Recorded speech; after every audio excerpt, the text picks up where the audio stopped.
The dining room at my parents' house looked straight out of a magazine. Soft white lights, golden accents, and crystal glasses reflecting candlelight. Everything was perfect, except me. I arrived at 6, helped set the table, and carried the $200 wine my mother requested. My father, a senior partner at a top law firm, sat at the head of the table in a tailored suit. My mother wore an elegant pearl necklace that caught the candlelight. My brother and his wife looked like they had stepped out of a country club ad.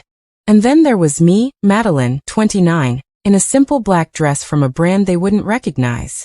So Madeline, my father began, slicing into his prime rib. Your brother told me you're still doing that consulting thing? Commercial real estate consulting, I answered calmly. My brother snorted. Consulting? That's what people call it when they don't have a real job. His wife giggled softly. My mother just sipped her wine. I do have a real job, I said evenly.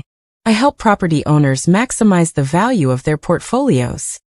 You mean you help landlords squeeze more money from tenants? Not exactly prestigious work, my father replied. It pays well, I said. Does it? My brother leaned back. Because you're still renting that tiny apartment downtown. No husband, no kids, no real assets. My wife and I owned our home at your age, with Dad's help of course. That's how family works, my mother interjected. We help those who make good choices and pursue respectable careers. I pursued the career I wanted, I said. And look where it got you, my father said. Your brother is a senior associate at a top law firm. You give advice to landlords. There's a difference. Every holiday followed this script. My brother, the golden child. Me, the disappointment. You know the problem, my father continued. You don't have ambition. Your brother works 70-hour weeks, building a career. You float through life, doing the bare minimum. Dad, I work hard, I said quietly. Don't interrupt me, he snapped. Your mother and I have discussed this. You embarrass the family. Pack your bags. No more dinners until you have something real to show us. I paused, looked at each of them. Father self-righteous, mother silent, brother smirking. His wife relieved she wasn't the target. I could argue, defend myself, list accomplishments, but I had learned. Sometimes the best response is no response at all. Okay, I said standing, picking up my coat. You asked me to leave. I'm leaving. Merry Christmas. I walked out, got into my modest Lexus. Keeping it understated because my family equated flashy cars with overcompensation. And drove to my real home. A 4,000 square foot penthouse in the downtown skyline. They still thought I lived in a one-bedroom apartment I kept as my official address. I poured a glass of wine from my personal collection, opened my laptop, and reviewed my property management files. 47 commercial properties. Total value, $340 million. And one of those buildings? The very law firm my father and brother worked at. And by the end of this Christmas night, they would discover that the failure at the table was the one who controlled everything. I settled into my penthouse, poured another glass of wine, and opened my laptop. Christmas night wasn't about celebration. It was about business. I had built something they could never imagine. 47 commercial properties scattered across the city, from office buildings to retail spaces and mixed-use developments. Total value, $340 million. All acquired quietly, strategically, and without their knowledge. I clicked on the file for Sterling Center, a prime downtown office building that housed multiple tenants, including the law firm my father and brother worked at. My heart raced. They had no idea the struggling consultant at the dinner table was their landlord. I opened the lease agreement. 10-year lease. Signed 5 years ago. All under my holding company. Violations already documented.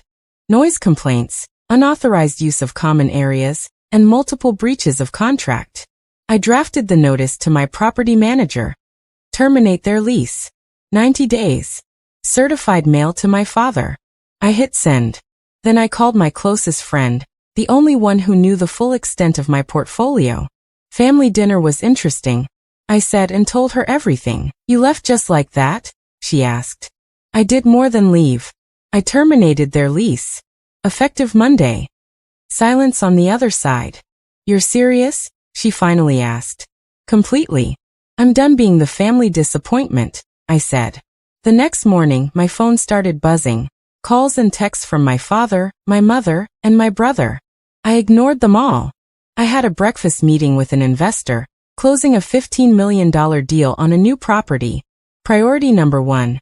My empire, not their outrage. By 11 a.m., a voicemail blinked. Madeline, call immediately. This is urgent. You can't just. I smiled and texted back. Congratulations on the termination notice. Things happen in commercial real estate. Best of luck finding new space. Merry Christmas. Almost instantly, my father called. What's going on? He demanded. Good morning, Dad. How was Christmas? You know exactly what I'm talking about. Did you authorize this? I might have heard something. From who? Do you know the owner? Sterling Property Management is my company. Sterling Center is my building. I'm your landlord. Silence.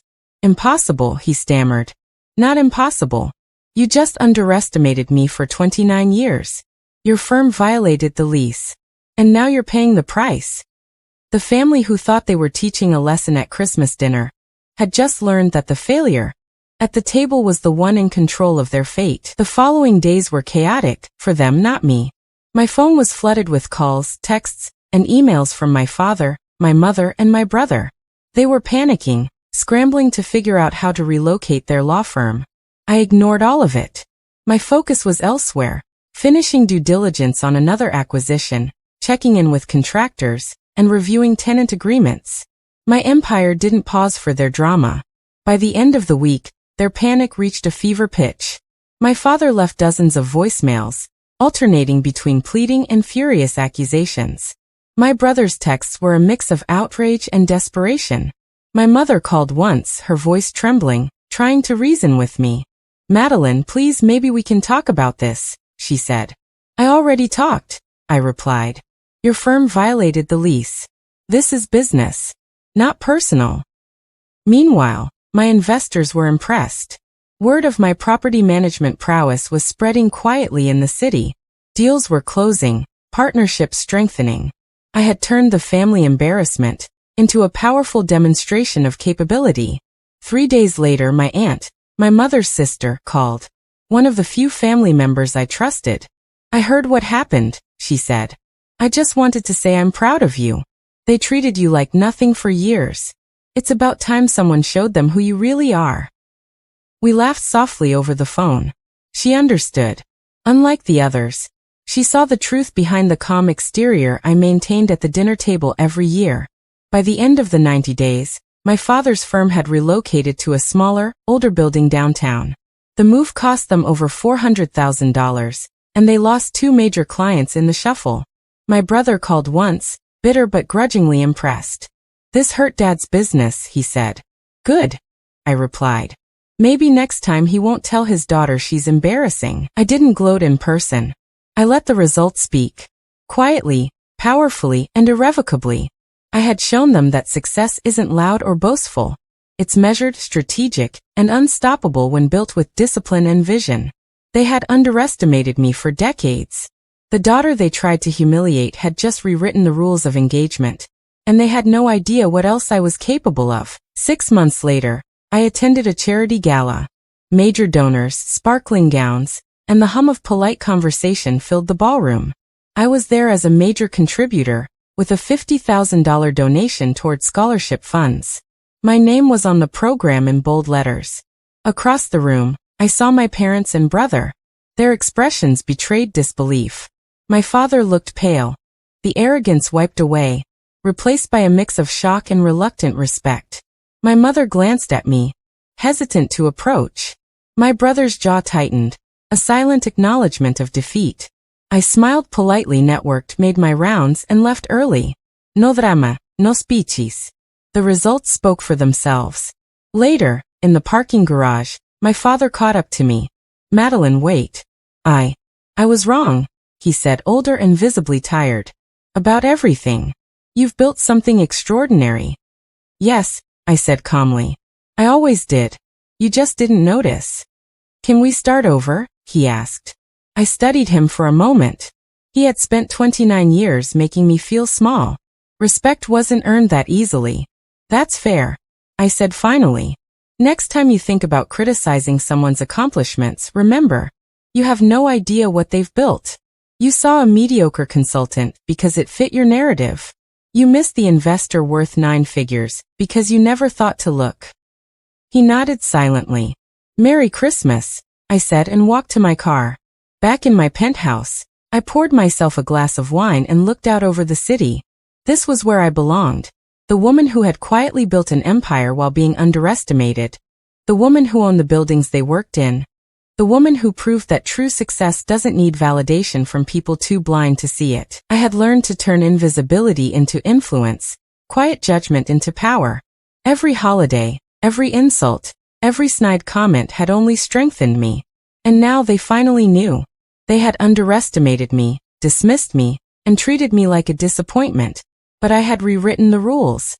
Not with confrontation, not with loud boasts, but with results. The girl they mocked at the table was the one controlling their fate, and nothing would ever be the same again. Madeline had won, not just at Christmas, but at life itself.